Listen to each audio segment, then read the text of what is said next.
Samsung has a built-in battery protection feature that optimizes the battery lifespan and performance of your device. Let's see how to turn it on.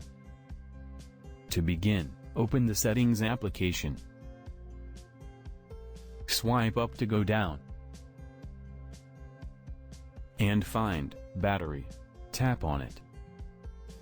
Here you will see Battery Protection. Tap on it.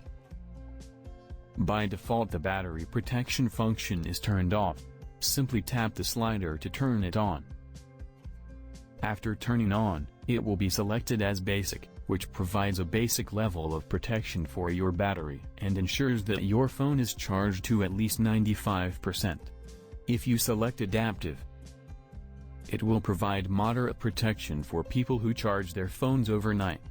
And if you select Maximum, it will provide the most protection for your battery, but your phone will be never charged higher than 80%.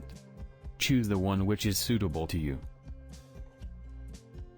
So in this way, you can turn on battery protection feature in Samsung Galaxy S24 Ultra.